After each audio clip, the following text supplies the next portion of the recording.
Senator Paul. Ms. Powers, on April 26, 2023, you testified before this committee that USAID did not fund gain-of-function research. I'd like to give you a chance to correct the record. Is it still your position that USAID did not fund gain-of-function research? We have no evidence that USAID has funded gain-of-function research, and we certainly haven't authorized gain-of-function research. Well, I'll help you. Behind me, we'll list a paper from 2015. This is a paper produced by the Wuhan Institute of Virology and also by Dr. Barrick from UNC. In this paper, if you'll see the funding aspect that's highlighted, it says USAID, EPT, predict funding from EcoHealth Alliance. So this paper was one where they took a virus, the SARS virus, the backbone of the SARS virus, and then took an S protein from an unknown virus they found in the wild and put them together. Are you aware that these experiments in the study were supported by USAID, Predict, and Grant through EcoHealth Alliance? As I said, USAID has not authorized gain-of-function research. This is the first I'm seeing this. We're happy to look into it. This has been around since 2015. We've been over it numerous times. It's been in the public record. We've repeatedly said that, yes, USAID did fund gain-of-function research. Here's the evidence. But here's some comments from some different people about this study, because some will try to argue this still is not gain-of-function. Simon Wayne Hobson is a virologist at the Pasteur Institute in Paris. He points out that the researchers have created, with this research funded by USAID, a novel virus that grows remarkably well in human cells. If the virus escaped, nobody could predict the trajectory. Richard Ebright from Rutgers says, the only impact of this work is the creation in a lab of a new, non-natural risk to humanity. So is your position that this study was not gain-of-function or that you didn't fund it? Which is your position?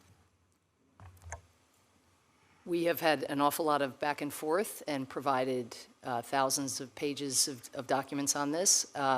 This article, it looks like it's from 2015. Right. So we will have to look into the specific claims. But again, to put on the record, it's a big USAID point. has not But actually, and will not that is your authorize gain-of-function I know that's your position, but the record will show that you did. Well, and this was before your time. I don't know why we can't just admit it. It did happen. And the reason this is important is many people want to collect all these viruses from around the world, but they don't want to just collect the viruses to sort of have them and have a library of viruses. They take the virus, then they take an S protein from another virus, and they create a virus that doesn't exist in nature that often has ramifications that could be quite different or quite serious. I'll give you the words of the authors of this paper.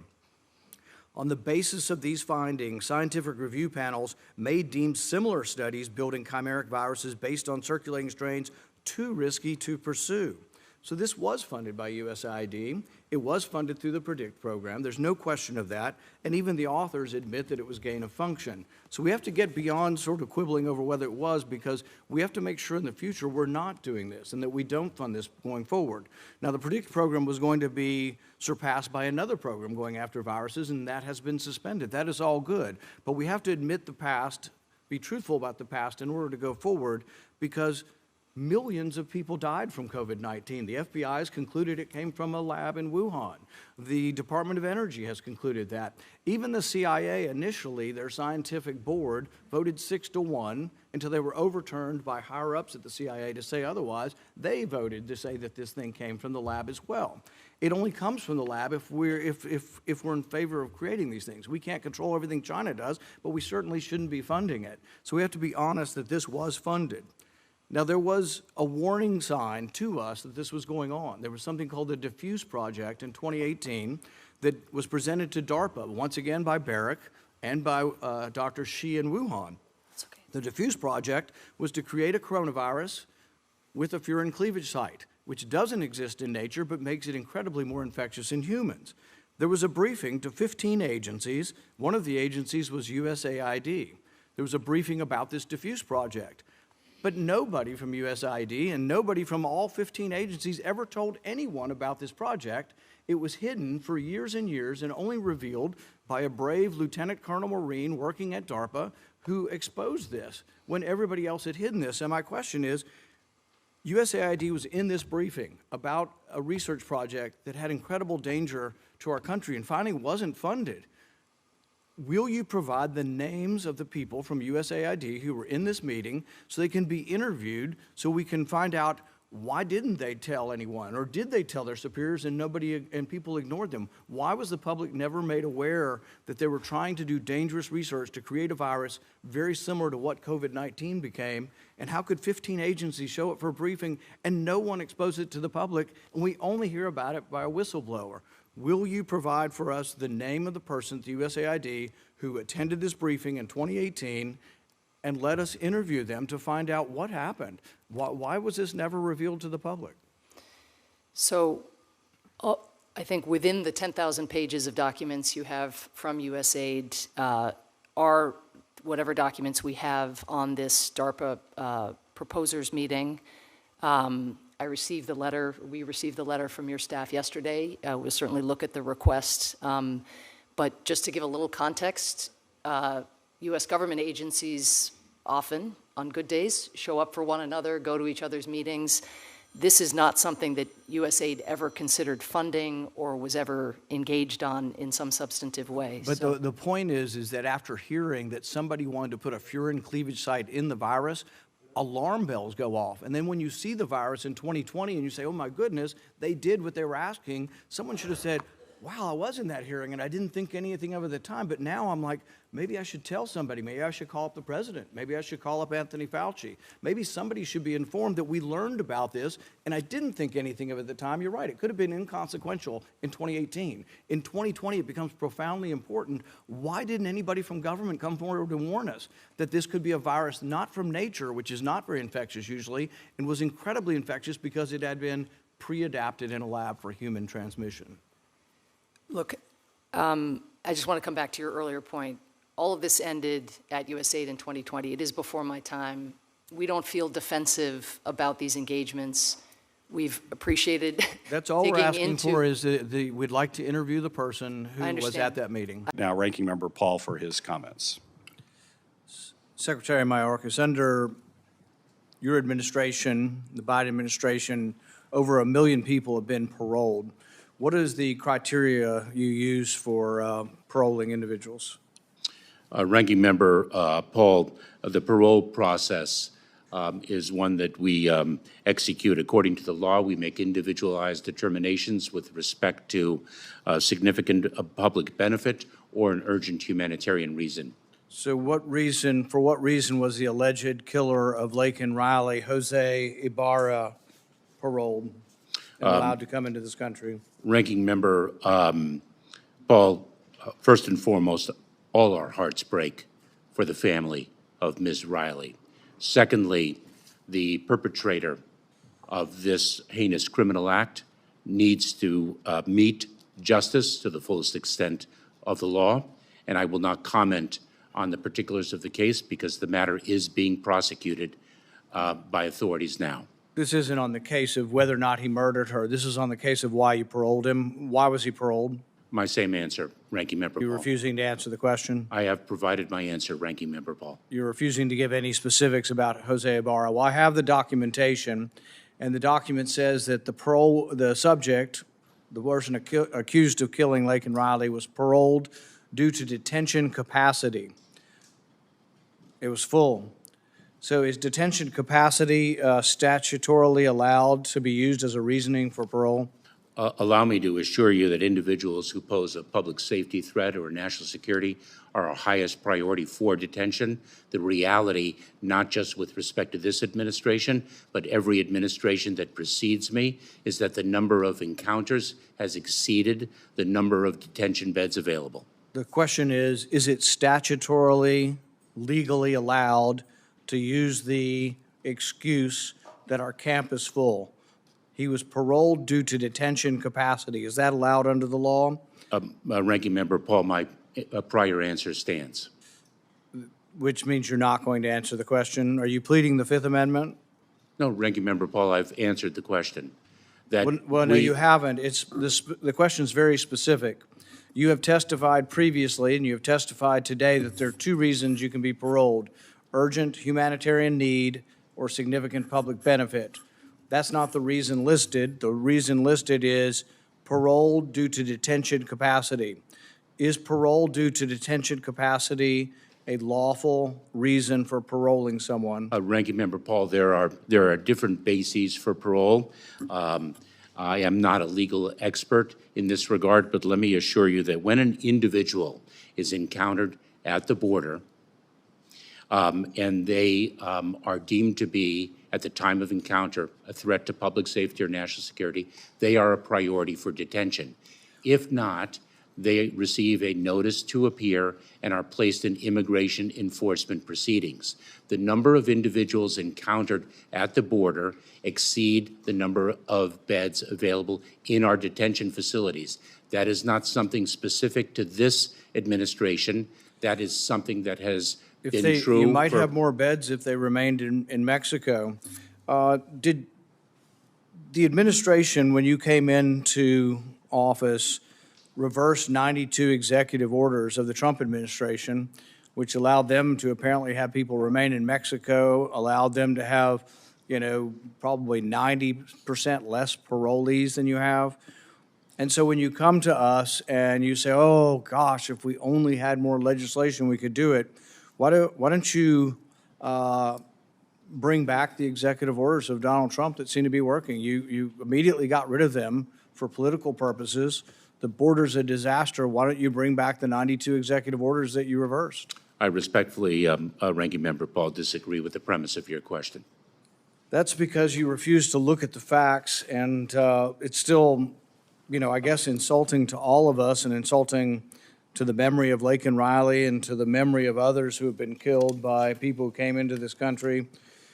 March 2nd, an illegal alien who got into the country as a getaway killed Washington State Trooper Christopher Gadd. Haitian man who entered the U.S. via the CHNV parole program was arrested for sexual assault of a 15-year-old girl. March 21st, illegal aliens in El Paso rushed the fence. You saw that on national television. An illegal alien on March 23rd murdered 25-year-old Michigan resident Ruby Garcia. Chinese national came across the border and illegally breached a military base in California. I mean, the stories go on, and I think a lot of people in America are going to be appalled, that you refuse to answer the questions. Jose Ibarra, was it lawful to parole him? Was it lawful to let him in the country because you say the camp's full? Ranking Member Paul is a former federal prosecutor for 12 years. I can say with tremendous conviction that individuals who commit criminal acts need to be held accountable for their crimes. Well, that's not much consolation if you wait until after he's murdered somebody. See, part of the problem is, and I think people would be aghast to know this, that when you come in, you just give people your name, right? It's the honor system. There may be some databases you check, but certainly most of the domestic crimes in Venezuela probably are not in any kind of international database. So if you waltz into the country through your generous parole programs and say, I'm John Smith from Venezuela, you have no way of ascertaining that, and you still let them go. So you say, well, we're going to make sure that they're not a violent criminal. You have no way. You look in some databases, maybe they're not in the database, but you have no way of even knowing if that's their name. Then you give them biometric, you give them, you give them fingerprints. Now they have a new name and fingerprints. They essentially have been given a new identity by your agency. I don't know. I'm just so sickened and sad by the families that have lost loved ones from this. I don't see real remorse. I don't see you're willing to answer the questions. I mean, if it were me, I would be so upset by this. I would be doing everything possible to make sure that another Jose Ibarra doesn't get in. But apparently you let his brother in too, and his brother's got a rap sheet 10 times longer than Jose does. And so, I don't know. All I can express is disappointment and bewilderment that the Democrats let you get away with it. Mr. Secretary, welcome. Recognized for your questions. Mr. Joy, the post office, I guess, before postal reform was losing about $1 billion a quarter, about $4 billion a year. Now it's estimated to lose, maybe $1.5 billion a quarter, or about $6 billion this year. So, it doesn't sound like a whole lot of success with people talking about, going in the right direction. The question is we've known for, I don't know, a decade, 2 decades, that what the post office sells is diminishing. You know, first-class mail. It's a granted monopoly, but it goes down every year, and I think last year it went down 9%. So you've got a declining revenue source, you know, that you make money from, and then you decided to add 125,000 jobs that were part-time jobs and didn't have all of the ramifications of government employment, which are often 50% more expensive than part-time jobs. Why, in a sort of a failing environment of declining sales and perpetual debts, I mean, just into the future as far as the eye can see, would you want to add more government employees? So first of all, the first year I got here, we lost $9.5 billion. The year before that, we lost pretty much about the same. The losses over 7 years were over $90 billion. To your point on, and we've had this discussion, to your point on why convert people, because it wasn't working, sir, in the environment. We were in the middle of the pandemic, right? We had about 60% availability of employees. The management at that particular time treated these people as disposable people. Right? We had significant overtime in the middle of the pandemic and trying to move forward. And I have a growth plan, and it's growth in the package business. And in fact, we are growing in the package business.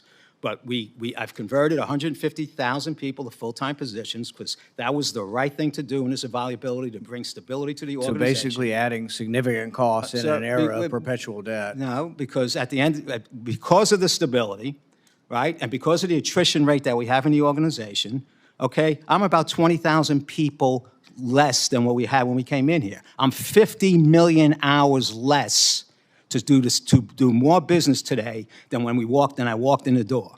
Okay, that's operational management principles, sir. Okay, that's an obvious if you're not in this type of environment, right? It's something that we had to stabilize the workforce. We will continue to hire and staff. Right now, in that we have 30,000 less pre-career people, 20,000 more full-time people, and the stability in the organization. For the peaks, when I got here, we were hiring 40 and 50,000 people for peak. We hired 8,000 last peak, and we did 133 million more packages than the peak before. And the deficit, the debts continue to mount. I mean, I don't see a whole lot of change. This 10-year projection is rosy on things, but the immediate debts are year on getting worse. Now, sir, we have taken over, so that 50 million hours is like 4 billion, like over two, what is it? It's like $5 billion, a couple of $1 billion out of transportation, and we've grown our revenue significantly. 6.9 billion. So private corporations face these kind of problems, and when they do, they don't add to their labor costs. They try to adjust. So if you're in Washington State and you have union labor and it's costing you too much, you expand into South Carolina and you hire non-union labor. It's sort of the same principle with government unions. Your costs are 70, 80% is labor. Yeah. You compare yourself to UPS, which is also unionized. They're about 50% cost of labor. FedEx, non-unionized, about 38%. So everybody admits that the labor cost is a big function of the problem, not only in the immediate labor cost, not only in the immediate labor cost, but in the pensions, as Mr. Martinez pointed out. But those are labor costs because they're, you know, you have a bigger labor force, you're going to have bigger pension liabilities.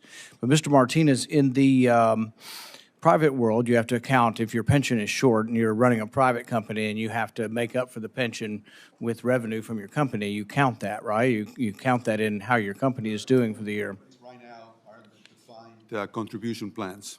They're not in defined benefit plans, which is what we have here.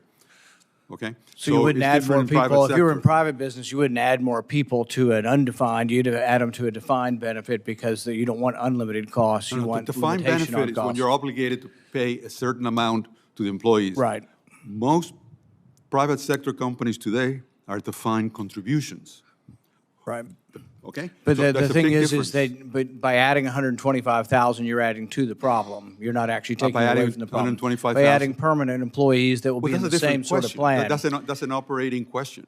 That's Well, not a but it's that's not part a of the, pension it's part of question. the problem. You have a pension problem, right? An underfunding of the pension, and you have to We have a account problem for it. created by government on us. You have an underfunded pension, and so you have to account for it, but you're adding more people onto that traditional pension. So we have a pension problem in Kentucky, and it's the same kind of thing. It's the defined benefit versus defined contribution. Most people get what they put in. They don't just sort of get an amount on and on and on. You get what you put in based on the contribution. But you are not changing that model. You're adding more people to that But model. the pension model was thrust on us. I know, It- but it you're was not adding, us who, you're adding 125,000 new people to the pension model. So you But that's a complain different about the question. That's an pension operating- model, that's a- but you're adding employees to it. So I don't think you're making your situation any better, and it's not what a private corporation would do. Well, a The private other- the other- corporation is not obligated to be in every single delivery point in the United States. And most private And that- corporations don't and that- have a monopoly either, so, and that you know, goes- there is whoa, whoa, that whoa. as well. A monopoly So- that is declining. But here's my point. When you get to the pensions being a problem, and you say most of this is generated by pensions and past pensions, and this was all thrust upon you, that's fine, but you're adding people to that problem. So when you add 125,000 people to it, you are making your problem worse, not better, in the long run. So in our state, what we do is we're hiring people with a different pension plan. They give to a 401K, and they're going to get what they put into it. Exactly. And that's how you convert. But that's what you should be doing. You should be trying Right. to get everybody, you should not hire any new employees. Every year you should get smaller, you should put people into a different type of a pension We can have program. a discussion about that, but we need legislation for that then. Well, no, you don't need legislation to For the- privately contract. You don't need, you had If this. we- You're we cannot- converting from the one thing that actually works at the post office, and that is privately contracting people who are not in the government union. It's the only way under today's rules. I would change the rules. Yes, I would change the rules. I would try to fix your pension. But your other point is that the pension causes so many of these costs, but when you actually look at the pension, you say, well, we have to buy only treasuries. Probably the last year's been the best year for treasuries in the past 10 Oh, years. I'm sorry, Because interest rate, I respectfully disagree with because of that. interest rates have risen. This is you have been in a negative interest environment. Do you but know how, actually have- do you know how the Treasury You invests? also have interest rates rising. Do you know It's how- better than any other year you've Do had. you know how the Treasury invests our pension assets? Do you know? I can't- respectfully again, ask you the question. I If can't not- answer the question. I can't. Okay, I'll tell I can't you. hear you. We turn over the money, and they basically put it in a ladder portfolio of 15 years. So we're locked into a rate. The OIG report, and you might be able to correct me, I think our average return in 2022 was like 3.4% or something in that area. Right. That's probably better than it was 5 years ago, would be my guess. 3.4% when inflation is running at 8%. No, I'm not is saying it's a great. loser. It's still a terrible investment. Nothing makes sense about the pension program. I'm not there to defend Okay, your well, pension so program. what's your question? I'm against your pension program, but I'm against putting more people in it. So you don't quite get it. You want to quibble over the pension program getting this, but you're adding more people to it. You need to add less people to it, and you need to convert your labor force. It's the only way you can survive. Otherwise, we just keep doling out more massive subsidies to you.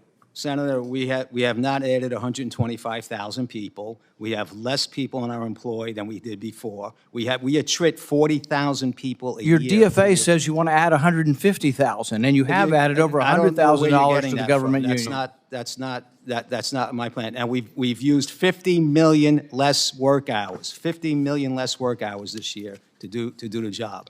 Long range, we will right-size our workforce for the work that we have to do, right? And that is what part of the plan is. Senator Johnson, you're recognized for your questions. Thank you, Mr. Chairman. Secretary Mayorkas, yesterday, your impeachment trial ensued in the Senate. I don't see this as a happy day or a day that I take relish or pleasure in, but it's a sad day in the sense that it's come to this. This isn't a debate over policy. This was a debate over malfeasance, a debate over whether you've been telling the truth and whether you've been enforcing the law. We have a disaster at our southern border, a disaster that becomes very personal to people. Lake and Riley's family, this disaster cost them the loss of a loved one. We have a disaster where people show up at the border every day and they just simply say, hey, I'm Joe Smith from Venezuela, and then they waltz on in. There's supposed to be rules. There are rules about paroling people. Under the Trump administration, a very small number of people were paroled. Under this administration, it's become a blanket parole. There's been the question, and you've been asked repeatedly, you testified to Senator Graham last year that parole is individualized.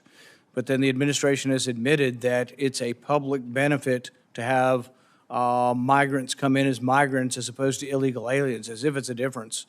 You know, 1 million people come by and we don't see them at all, and 1 million people come by and they stop and we give them migrant status, and somehow that's better, and there's a public benefit to that. But that's not individualized, that's judging people as a group.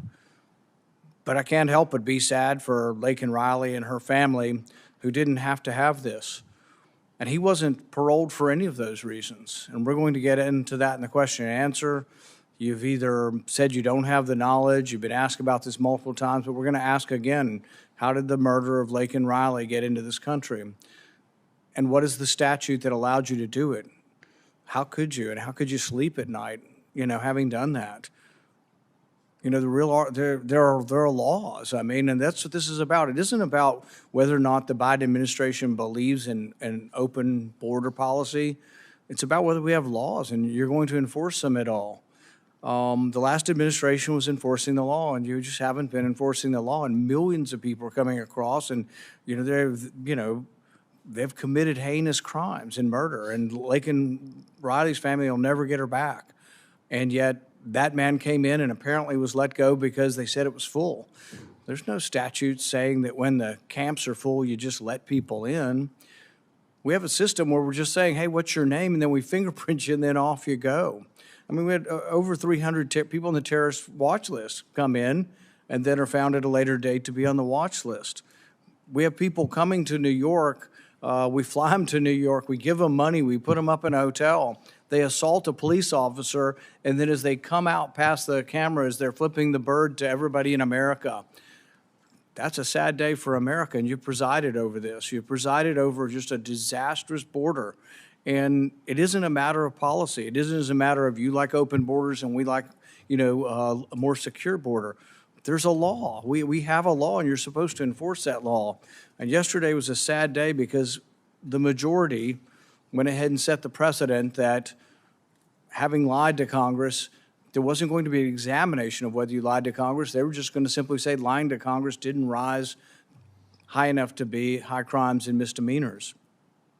Chairman says, oh, we're just throwing rocks is why we didn't fix the border policy. That's just not true at all. The fix that was advanced legislatively was a fix that would have allowed 5,000 people a day before we would have taken extraordinary measures to try to slow the influx of migrants. But even after 5,000 a day, it was going to let migrants of no limit still come through the ports of entry. So it really wasn't a reform. It was a whitewash. All of the laws that existed under the Trump administration still exist under the Biden administration. You have all the powers that you need. The laws on accepting migrants to this country says the executive may admit migrants. Doesn't say the executive branch shall admit migrants. You could simply say we're full up and we've got too many criminals and we've got the horrendous thing that happened to Laken Riley and to others. And we're just full, and we're going to stop taking migrants for a while until we can sort out the mess we have at the border. You have every power to do that now. You just don't utilize those powers. But it isn't about really being good at utilizing the power. We just think you're not obeying the law. And I think it is a sad day. Yesterday was a sad day that we had to impeach a member of the cabinet. But today is a sad day that the majority chose not to even hear the arguments, not to see the proof one way or the other and have a real trial. So I look forward to trying to get some of the answers today, and I hope you will tell the truth. I hope you will not just simply say, I don't know. You've been asked many times about Laken Riley's family. You should know everything about the alleged murderer, and I hope you'll explain to us how he got into this country and why that happened. Remains insufficient. Senator Paul. Secretary Blinken, on your recent trip to China, news reports came back and said that you reserved your strongest language for China and its dealings with Russia, castigating Beijing for allowing the war to continue in Ukraine. The report went on to describe the exchange as such a blatant dressing down in the Chinese capital. Do you think publicly scolding China will make it more or less likely that they continue selling dual-use parts to Russia? Senator, we've tried it both ways. We've had these conversations with China from some time in private, hoping to see a change. We haven't seen that, and it's important. I would argue called that them out. really, I would argue that we've only tried it one way. We've got the stick, and almost the majority of people who work for you, everybody wants to use the stick. Nobody's really considering that there is a carrot. So really, for the last, let's say, 5 years or more, your administration, the previous administration, not a lot different, really, that you put impediments to trade, you add sanctions, and then you scold them. And I mean, there is a school of philosophy or school of diplomacy that believes that public scolding, particularly in another country, can have the opposite effects, that actually you've either completely given up on this, nothing's working, so why don't we just read them the Riot Act? And that's kind of what it looked like. Yellen was also there recently, and she's described and told the Chinese government how it should run its economy, what sectors of its economy that they should or should not subsidize, and told them as well who they can conduct business with.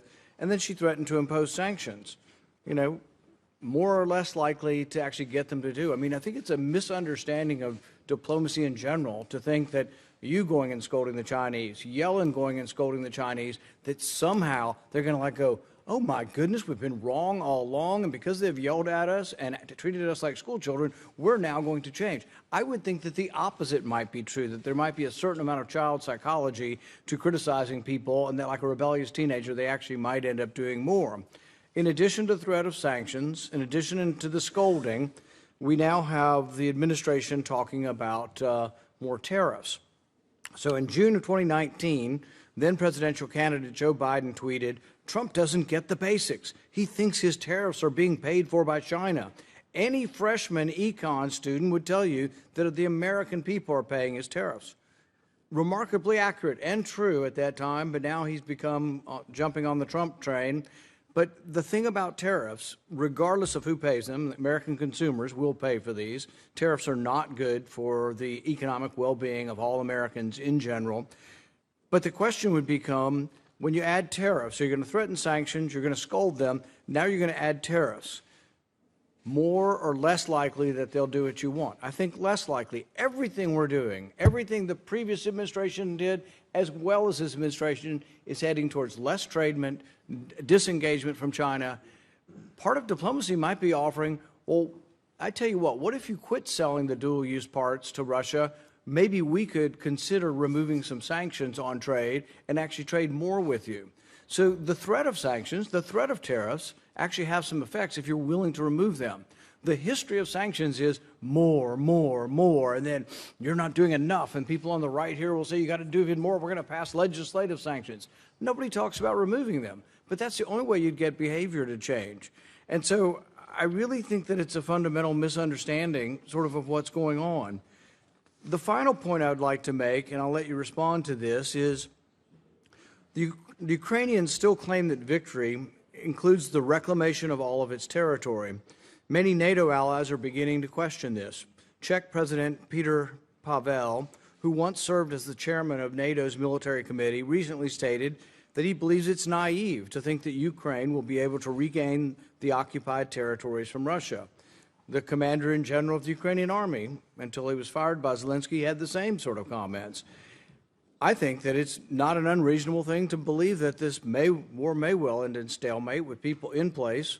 Some say similar to the way Korea was. Nobody likes it, nobody wanted it, nobody agrees the Russians should be there, but they're there and they have a bigger army and more might than their neighbor.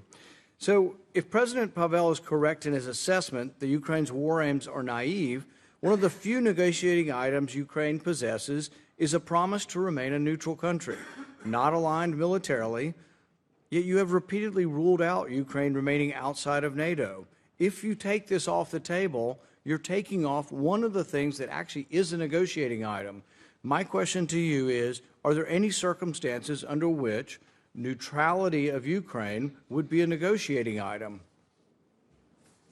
Thank you, Senator. Let me try to respond to both questions. First, if you want to look at hectoring or haranguing, I would invite you to look at the website of the Chinese Foreign Ministry on a daily basis in terms of what they say about us. Second, I'm not going to apologize to anyone for standing up for American workers and American companies, because here's what we're dealing with. And by the way, of course, you're right, we always try. And as a diplomat, I always try to engage our partners or adversaries diplomatically, quietly, to see if we can get the result. If we don't, then we have to use every means at our disposal, including And yet calling them everything out. we have Let me, done if is I to may, add more please address the sanctions. question. So on this, what we've seen and what we're seeing now, and this goes to the tariff question, is China very deliberately using overcapacity in critical sectors to export its way out of its current economic troubles, and to do that in a way that undercuts and indeed could gut our All own of that is workers and true, industries. but my question to you is there an offer ever that you would undo things Of in course. exchange for behavior? Of course, and that goes So with- you want to of course. argue tariffs are good and sanctions are good. Yeah. The offer would have to be to say to the government, quietly or otherwise, that we would be willing to go in the opposite direction. Of course. There's I hear no public discussion, not from Congress and not from anyone in the administration. Senator, we would undo this if this. Senator, So on their own terms, it's clear that if the conduct that we object to and that risks terrible damage to our workers, to our communities, to our companies, if they change that conduct, of course. did you no more specifically tariffs. discuss not having tariffs or undoing sanctions in exchange for the Chinese to quit selling dual-use parts to Russia? In the context, sure, if their companies don't engage in that practice, we're not going to sanction them. I didn't hear any public statements of that. Did you make private statements to President Xi that you would undo trade sanctions and not put on tariffs in exchange for better behavior towards Russia? By definition, if they don't engage in the conduct that we object to, then we're not going to be using those tariffs or using those sanctions. But this sounds like me unfortunately, drawing this we've- out of you. It doesn't sound to me like this is the kind of diplomacy that's occurring. If you want it to occur, you have to have a little different conception of you've got the stick. The whole problem with diplomacy in this country, not just your administration, but the previous is all you see is the stick, all you see is more sanctions. And if I ask you to tell me what has China done to change its behavior based on your sanctions, to change their behavior for the better, I would say you can't come up with anything China's doing. Everything seems to be the wrong direction. That's your interpretation. Everything's the wrong direction. No, we've actually so the seen- sanctions really are not having a value unless you want to negotiate removing sanctions to get better behavior. Senator Van Hollen. Thank you, Mr. Chairman. Welcome, Mr. Member Paul, you're recognized for your questions. So the debate that Congress and the Senate will have to have is whether or not White House policy is enough. I think they're well-intentioned. I think they want to fix a problem that exists. But we've had this conversation before. In about 2010, 2011, when the avian flu was mutated to become aerosolized and more easily spread among mammals, there was a pause between 2014 and 2016. But throughout the pause, there were exemptions given to many research, and then there's some research that mysteriously just doesn't show up in any documents. So, for example, the research in Wuhan that many of us believe evidence points towards the lab leak causing the pandemic was never reviewed. We then set up a committee called the P3CO committee, which was supposed to be in charge of looking at the safety of dangerous research. They looked at exactly 3 research projects. They complained and said, well, we didn't have the ability to go out and grab research. We could only take what was given to us. So there are limitations of the internal changes. In fact, one of the grave mistakes that was made is that the research in Wuhan was never even looked at by the P3CO committee. It was never paused. And Anthony Fauci will say, my people up and down told me it was not gain of function. And yet there's not one scrap of paper of any discussion ever occurring over whether it was gain of function or not. There have been camps for a long time. People say, oh, is this Republicans versus Democrats? No, but it's contentious, and there have been scientists on both sides of this from the very beginning. Really, probably all the way back to the Spanish flu in 2005, but certainly since 2007. And people need to realize that there are people on polar extremes, and Anthony Fauci was a polar extreme. He believed, and he said in 2012, that even if a pandemic should occur, the knowledge was worth it. So I guess my question to begin for Dr. Redfield was, do you think that taking a coronavirus, the backbone of a SARS coronavirus, and swapping out S proteins from unknown viruses, do you think that's research that should be scrutinized for potentially being gain of function or dangerous? Does it bother you that the internal regulations that were put in place didn't seem to work to catch that Wuhan research? Yes. I think the problem is the program can't be passive. And I think while I respect some of the improvements that happened with the May decisions that the White House has, I still think this is sort of a passive volunteer program for compliance. And so clearly, I think there has to be a much more active engagement. And one of the things that I want to come back to that I said earlier, and people will disagree with me, but I think they should reflect on what I'm about to say. In 2024, 2025, biosecurity is our nation's greatest national security threat. You need to think of it the same way we thought about the verge of nuclear, atomic, in the late 40s, 50s, and 60s. And, you know, Congress and our country was very aggressive in putting some standards around how we did nuclear research and where we did it. I think we have to have that same vigor towards this biological gain-of-function research right now. It has the potential to be much more catastrophic than, let's say, an isolated nuclear event. So in preparing this bill to set up an independent board, we interviewed dozens of scientists. We asked them their opinions on this, what has to be done differently. And probably the number one thing people came back to us is that they believe the people making the judgment on the danger of the research should not be people dispensing money or receiving money, because it's just a conflict of interest. And accusations have been made. We don't know what people's motivations are, but when there are multi-million-dollar awards being given after certain opinions change or evolve over time, then the question is whether or not the money motivates the change. And really, so what we did in setting the independent commission up that we hope to pass into legislation is to have people who have, are no longer receiving, they could have been working for NIH, but they're no longer receiving benefits. They're not in the dispensing part.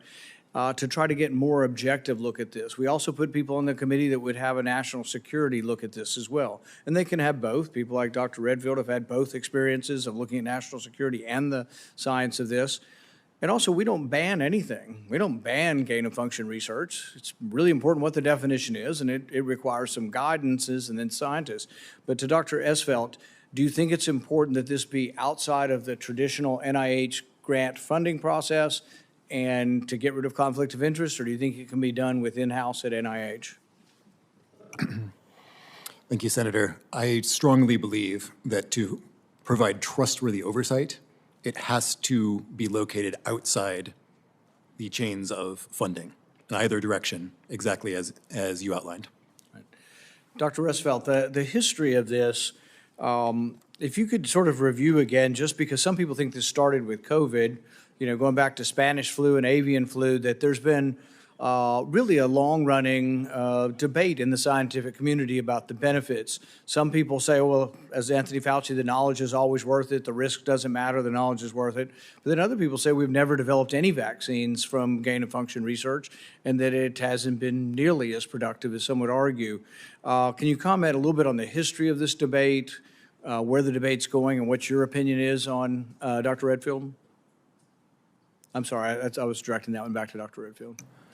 I think it's an important debate to have, and I think you've highlighted.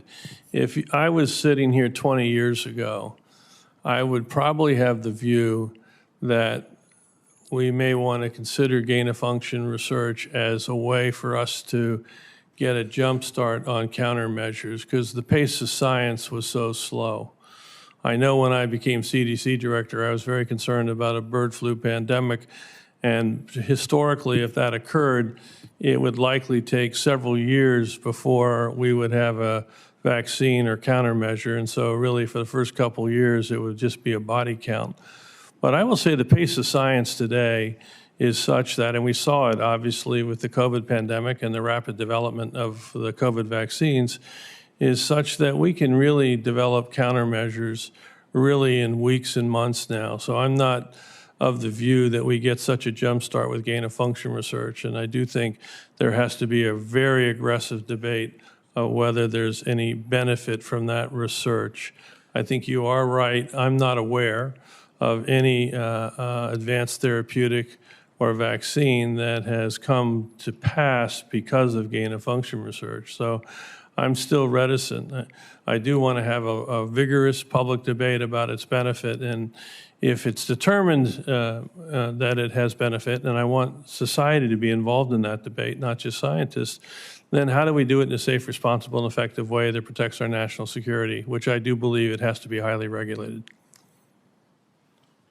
Thank you. Senator Johnson, recognized. Mr. Chairman, I ask for unanimous consent to enter into the record statements of support for my bill, Risky Research Review Act, from the scientific community and various stakeholder groups. Thank you. Without objection, so ordered.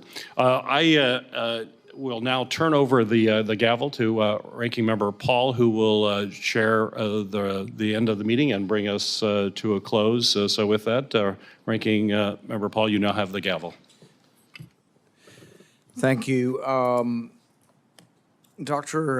Wolanetz, during your tenure of working for Francis Collins, he sent an email to Anthony Fauci, and in the email he said that he directed Anthony Fauci to orchestrate a takedown of Drs. Koldorf and Bhattacharya.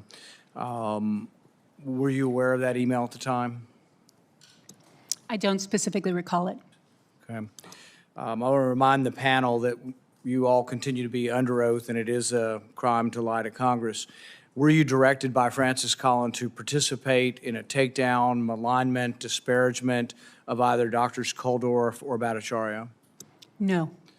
Did you plant any articles or discuss with anyone in the media articles that disparaged Dr. Koldorf or Bhattacharya or their positions? No.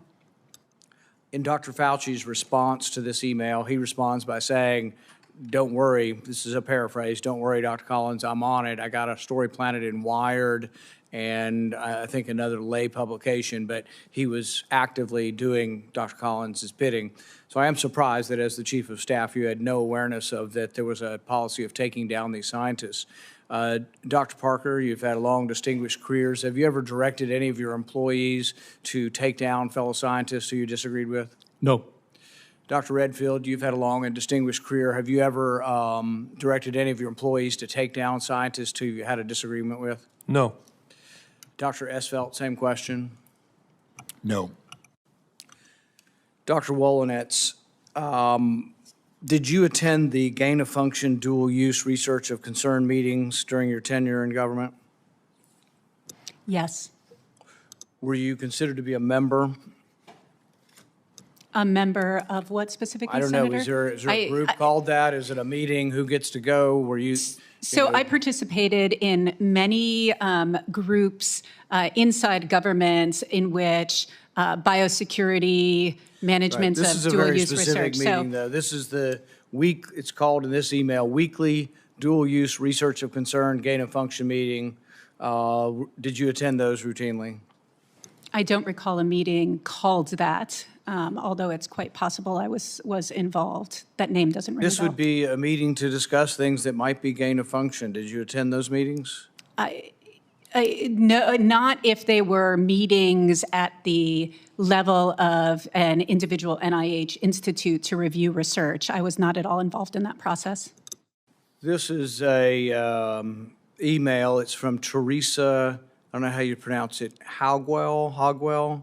How do you know how to say it? H-A-U-G-U-E-L, and it's to, let's see, Irene Glowinski, Dennis Dixon, Linda Lambert, David Spiro. You familiar with those names? I believe those are all employees of NIAID. Okay. So you think this meeting may have occurred within NIAID and you might not have participated in it? Yes, that's correct. Okay. Are you surprised that when I ask for the debate over what is and what is not, because there's a debate over what is the definition of gain of function, that the NIH still refuses to give me minutes of these meetings or any of the discussion concerning what is gain of function and what is not gain of function? I can't speak to NIH's decision. Do you think that's an appropriate policy for the NIH to refuse to give members of Congress the debate over whether something is or is not gain of function? My general philosophy at NIH was to always be as cooperative with members of Congress as humanly possible. Your boss, not so much. When he was for that when he wasn't busy taking down fellow scientific colleagues. Dr. Parker, do you think it's appropriate for the NIH to refuse to give Congress the minutes or deliberations over what is or what is not gain of function, particularly concerning research that was done in Wuhan? Inappropriate. Dr. Redfield, do you think the NIH should release, do you think it's inappropriate that they won't release, and should they release the information concerning the deliberations over gain of function? Yeah, I think it's inappropriate that they don't share that information. Dr. Esfeld, do you think it's inappropriate that the NIH continues to refuse to reveal information considering the deliberations over gain of function? I think transparency is essential to public trust in science, and I think NIH has a duty to uphold public trust in science insofar as possible. The public needs to realize that I only know of this meeting existing because of a Freedom of Information Act. The Senate, groups of senators, the ranking member of a committee, they will not reveal they even have the meeting, much less the minutes of the meeting. I can get more information from the CIA than the NIH. Dr. Redfield, do you think that damages science when the science are acting like the CIA and not revealing information? Does it damage our trust in science? I think it's going to be very hard for public trust to be regained, at NIH, CDC, FDA, from what we experienced in the COVID pandemic. Dr. Redfield, do you think, we talked a little bit about this before, but taking the backbone of a SARS virus and adding various S proteins from other unknown viruses to see what you get, running through that through serial passage, should that have gone before some sort of gain of function review, even if it, to figure out whether it meets a definition of dangerous research? Yes. One of Anthony Fauci's responses has been, well, they're two animal viruses and we don't know that they will infect humans. But by the time you combine them, the test they do is they actually test them to see if they infect human cells after they're done manipulating them. So their goal really is to see, hey guys, do you think we can make it more infectious? And yet they say, and they hide behind definitions of, well, we didn't know in advance. And this becomes the problem. And look, I come from a scientific background. I'm aware of CRISPR technology, not enough to do it, but aware of the great benefits of science. I'm aware of creating bacteria that make insulin. Not against any of those kind of things. But I do want scientists like yourselves to be on some sort of committee to overlook this. But I get the feeling that over and over again, this has been hidden and been in-house. There was actually, and I'm trying to remember if it's the same board that you led, Dr. Parker, but it's the NAA, remind me the acronym for your board? NSABB. And you're still ahead of it. I'm still a member of the committee, but any of my comments today are not reflective. They're on my And I won't put you on the spot on this, but there's a story from like 4, 8, 10 years ago of like a whole bunch of people being fired by Dr. Fauci because they disagreed with his opinion on gain of function. And so that it's just another indication that we can't have this all within house and it's like, oh, no big deal. There really has to be some independent people outside of government to look at that. And that's what I emphasize over and over is that we have to get to some sort of independent board here. Dr. Wolynich, you were a member of the PC 3O committee, correct? That's correct. Who were the other members? I don't recall all of them off the top of my head. There were about a dozen. I know there were representatives from ASPR, from the communications, Bill Hall at HHS. It's been a while. Are you aware that they were also refusing to give us the names? I think the names have been published by the COVID committee, but they've been refusing to give the names of the people on the COVID committee. I mean, on the... as a member of the committee, previous member of the committee, I have no objection to the names being released. But you can see the problem. So you set up an oversight committee, but the oversight committee never saw the Wuhan research. Should the Wuhan research, taking a SARS backbone and putting a new S protein on it and running through human cells to see if it infects, and then it turns out it did, and then we say, oh, it's only 1,000 times more, and we'll give you more leeway to do it, et cetera, all the stuff that happened with EcoHealth. In retrospect, should that have gone before the P3CO committee? So, Senator Paul, I think one of the things I've learned in engaging this, particularly as a non-virologist myself, although I'm a scientist, I don't know that much about virology, is that it's really important to have expertise to be able to evaluate that benefit and risk and talk about whether or not it meets the scopes of these policies. However, I do agree that, and I'm glad we're discussing whether or not there is an opportunity to do this better, to introduce independence earlier in the process. That's a general answer, and that's fine. But very specifically, should the research putting in a new S protein, a random S protein from a random unknown virus on a SARS backbone, creating an infectious chimera, and then deciding are looking to see if it infects human cells more. Should that have gone before the P3CO committee, yes or no? I do not know enough about the research to be able to make that. That was why I was not part of the process that referred That's it. really disappointing, and I mean, would exclude me from considering you for any board, frankly, if you can't admit, I mean, because you're still in your mind thinking, oh, I don't want to criticize Francis Collins, or I don't want to criticize Anthony Fauci, because this is your group, you know. But in retrospect, 15 million people died. The Department of Energy have concluded it came from the lab. So is the FBI. So did the CIA, until higher-ups at the CIA told them to change their opinion. But the group of scientists at the CIA, according to a whistleblower, voted 6-1.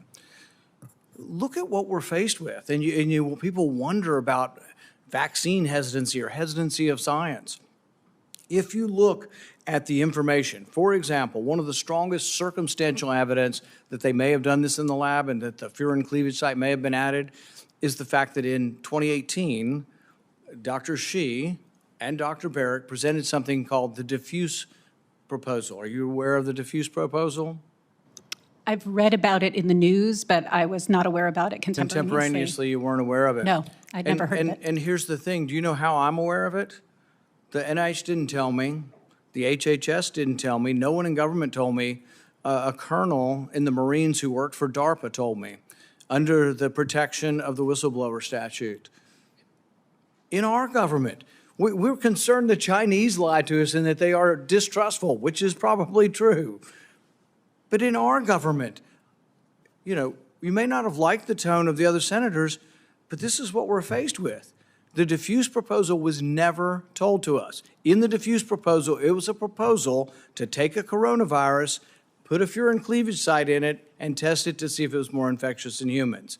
What did COVID-19 turn out to be? A very unusual, if not the first sarbecovirus in a family of viruses to have a furin cleavage site. It's why alarm bells went off in all of Anthony Fauci's cronies that were all saying it came from the lab, it looks like it was engineered, until they were convinced somehow within days to write the proximal origin paper saying it wasn't, and calling everybody crazy and a conspiracy theorist, and calling Facebook and everybody else and saying, take down, don't give any credence to these people.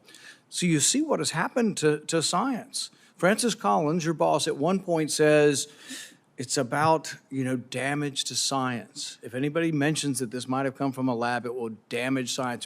Other people were saying it will damage our relations with China. So the truth wasn't so important. It was the business of science, the billions of dollars changing hand. And you and your boss, I mean, this whole cabal has created such damage to science in this, and it continues to this day. They will not give me the deliberations. We're not talking about secrets. We're not talking about informants. We're not talking about spies. I'm talking about scientists in my own government. Will not give me the deliberations on whether or not the research in Wuhan was. You still to this day won't admit it, even though the Department of Energy, FBI, and maybe as much as half of the scientific community are convinced it came from the lab. Even some might say it's 5% chance it came from the lab, and yet you won't admit that it's dangerous research. To this day, you will still sit there and say you're unable to judge whether the research going on in Wuhan was dangerous. Senator Paul, I will say that the origin of the COVID-19 pandemic is unknown. When I was in the government, I had a high level of clearance and received the intelligence briefings to which you are referring. And my general conclusion is that there was a lack of consensus among analysts across the federal government. It was not as cut and dried as you are making it sound. I cannot speak to the innermost thoughts of anyone at NIH, but I will say in my personal experience, I never knew any of the scientists at NIH to be anything but open-minded because they thought that the information was power in being able to develop the diagnostics, treatments, and countermeasures, as well as future policies to help both address the COVID-19 pandemic and respond to future pandemics. Dr. Wollenitz, have you visited the Rocky Mountain Lab? No, I've never been there. Were you aware of that the proposal to do the diffuse project involved laboratory work that was to be done at the Rocky Mountain Lab? No, as I said, I was not aware of the diffuse proposal. Okay. Senator Marshall. Thank you, Senator Paul. Dr. Wollenitz. Director Rowe, I'm encouraged by your attitude and what you brought here today, what you've talked about as far as immediate changes that you've made, and I hope you'll follow through with that. I'm encouraged by the fact that you acknowledge that it's indefensible that the roof was unattended. Would you say the roof being unattended breaches standard protocol for setting up a security perimeter?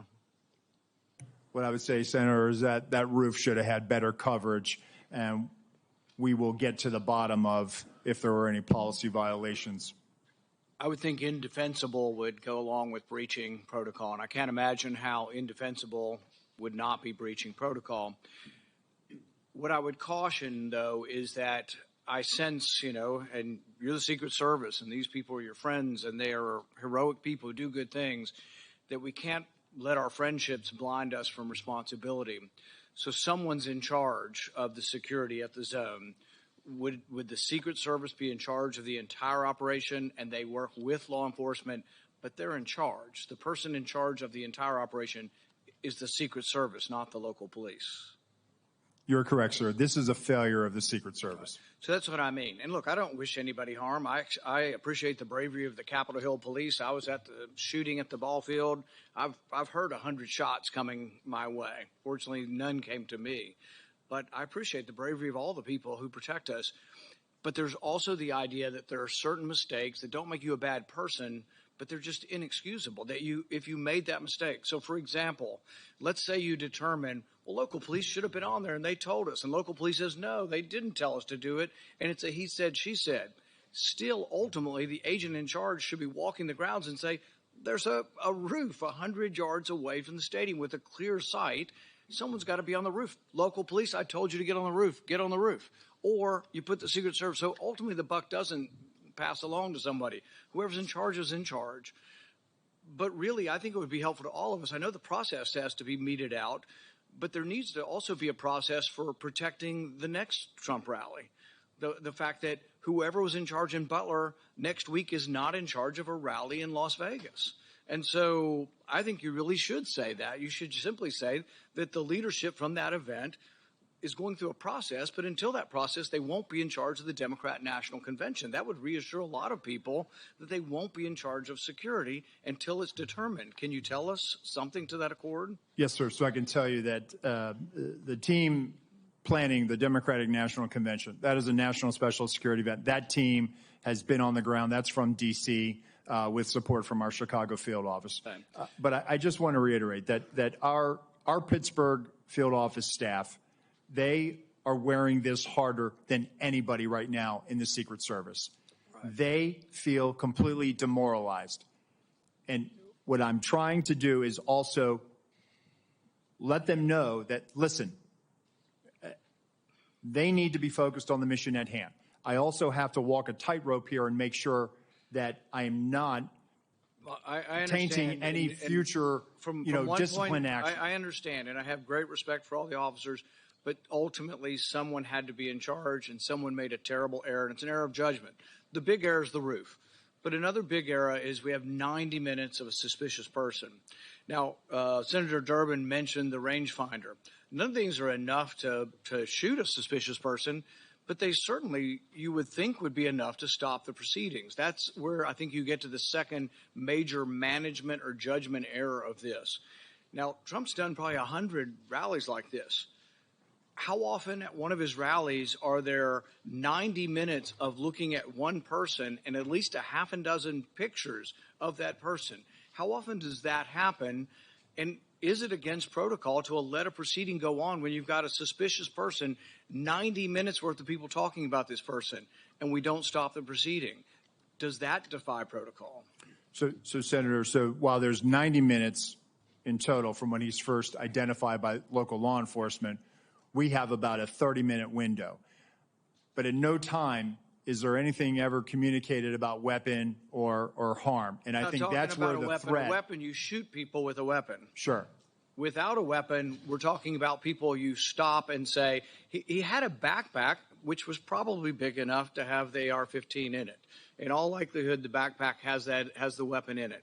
So a guy with a big backpack would never get through the perimeter. So once again, a big mistake was not having the perimeter wide enough to prevent people from shooting outside the perimeter. But the thing is, he would have never gotten through the perimeter, right? His backpack would have been checked. But people with big backpacks are very suspicious. And I would think he's been seen 6 times. But you got 20 or 30 minutes of knowing about it. But the thing is, there's all kinds of chatter going on about this. And you would think the chatter going on with the local police is on a police radio, and a policeman with that radio is standing in the control tent, so you get that communication. So there's a huge and massive breakdown. But really my question is, how often has this happened at other rallies where there's a half a dozen pictures and 90 minutes of people talking about a suspicious person? I just can't imagine that it's real common. So, Senator, at rallies, there are people that come to the attention of law enforcement for a variety of reasons. If they come to our attention for some other activity that might, put it a little bit, hey, we probably need to go check that individual out. This happens, and that's why we attempt to locate them. That's why it's important for us to try to find them. And it's important to have the information. And so local law enforcement did their very level best to try to locate him. They did provide us the photos 30 minutes prior. It just, he evaded any detection by law enforcement. But once again, it's the overall person in charge. It's a terrible breakdown. It's a terrible management decision not to have stopped it. There was a chance to stop the proceeding. And the question is not whether there's enough information to take down an individual. It's a much lower standard to say, hey, we're going to wait until we get this individual. The roof and the 90 minutes of it, both, I think, are failure of your protocol. And I think when that's determined, the person who made these decisions can't be in a position of authority again. Senator Klobuchar. Thank you very much. Thank you to all of you for holding this. Questions. You know, over the years, I've been an outspoken critic of socialism in general, Chinese socialism, Mao, the history of trying to get to absolute socialism in China. I wrote a book, The Case Against Socialism. I wrote a book recently called Deception, the Great COVID Cover-Up, talking about how the Chinese government encouraged this gain-of-function research, which we also funded, but also how there was a cover-up in trying to discover the cause or the origin of the virus. That being said, I'm worried about legislation that begins to ban trade with China. If you say, oh, we're going to only ban consultants that do consulting for the Chinese Communist government, we don't want them doing business with our government then. We're not going to prevent them from doing business, but they can still do it, but they lose government. The problem with that is that government's such a big consumer in our country of it, they probably will have to give up one or the other. The other thing is let's say they decided to keep doing work in China, it damages their ability in the private marketplace because you've now given them a scarlet letter. You have decided that, like the McCarthyites of old, you're going to brand them as communist friendly. This could be consulting, but, we've mentioned some big companies. Microsoft has done business, maybe a little less than they used to, but they have done business in China. So has Apple. And they agree to things that we might disagree with. We might say they shouldn't accept these things where they give the Chinese access to their data, which primarily to spy on Chinese citizens, because people buying Apple phones over there realize that all those data and all the servers are owned by the Chinese. You can disagree with it, but it really isn't any of your business. Now, you can say, well, we're going to ban Apple then from doing work with the U.S. government. Half the people on this, dais have Apple phones. We're going to prevent anybody from government from having Apple phones because Apple has made this compromise to do business in China. I think that Mr. Riley mentioned the slippery slope. The slippery slope goes on and on and on, and it's, where do you end? There also is a real question whether or not Apple that sells a lot of cell phones or McKinsey or any of these other American companies that work in China, are they being influenced by Chinese communism? We're worried they're going to come over here and then be a conduit to steal our stuff. McCarthy would be proud. He'd love to be part of this conversation to ban stuff, go after the communists in our government. But it's also possible that the complete opposite is true, that they actually influence the Chinese more towards American ways, that the more we do business in China, the more they see and deal with Americans on a one-to-one basis, the better it is to try to influence the communist culture. Look, we tried this in Cuba. Let's get those commies. Let's quit trading with communist China. We'll defeat the Castros. Well, guess what? It didn't work. It objectively didn't work over a 40, 50-year period. Communism didn't necessarily thrive, but continued under the iron fist of the Castros. Trade embargoes don't work. Sanctions, frankly, don't work. And you say, well, the Chinese do all this stuff. Well, what are they doing? Are they doing it de novo out of nowhere? No, and we don't like a lot of it. Some of it is theft. Some of it's downright illegal, and we ought to do stuff about things that are illegal. If any contractor's, coordinating something that's illegal, they ought to be banned from doing business without question. Illegal. But the thing is that we put all these sanctions on China. Some of the things China does aren't de novo. They aren't out of nothing. They do it in response to things we do to them. This is the way trade wars work. It's not really been a trade war, although there's some of that now, but it's been the sanctions after sanctions. And everybody comes in from the State Department, I say, well, how are those sanctions working? Can you name me one Chinese policy where they've changed their policy because of a sanction? No, they just get annoyed with us, and they go further towards Russia and further towards Korea. That's what's going to happen from all this. Every day there's a new bill banning business with China. We still, 10% of our trade is with them. You guys want to end it? People want to end it tomorrow? You'll have no antibiotics. You won't have any pharmaceuticals. Trade is good, and we need to, I said in my opening, the average taxpayer still is saving $1,000 or $1,500 from trade with China. As you begin to ban things, as you ban consultants, there is collateral damage to these companies, because you can't be a company in most of America being banned from U.S. government business because the U.S. government's a big purchaser, but also it kills your private business too. Who wants to do business with, communist-loving ex-company that does business with communists? So just, we've got to take a breath and step back from all of this. Mr. Riley, do you think it's a good idea to, end trade with China? Are there not benefits that Americans still have from trade with China? Well, I think you can go from extremes, anything goes with no restraints, to we're stopping everything. A lot of the discussion seems to be pointing towards that we're just going to stop everything and just ban it, and somehow that's going to fix everything. I think the most recent and maybe clearest example of how these policies don't work in the way they're allegedly intended to is our Section 301 tariffs on China, which have cost the average household about $1,700 so far and counting. President Biden's U.S. trade representative studied the effects of these over 4 years and came out with a long report detailing all the ways in which China's policies, not only have they not improved, they've gotten worse. They've gotten worse. And so what do? We're adding even more tariffs on top of that. If the goal of the tariffs is to change China, we have plenty of evidence that they don't work in that regard, and I think we need to do something smarter. Probably expanding trade with our allies would be a really good step in the right direction. Right. Well, and see, it gets back to how do you convince people to do something you want? If you scold them or tell them not to do things, they often will do the opposite. So, for example, there was a discussion recently in China. We'd like them to quit selling dual-use parts to Russia that Russia's using in the war with Ukraine. So do you think scolding them works? No, it doesn't work. They do the opposite. There are things we could trade. What we've traded is tariffs get higher, their tariffs get higher. Well, we could offer to lower some of the tariffs on their goods in exchange for better behavior. That would be a transaction. That would be, we give you something, you give us something.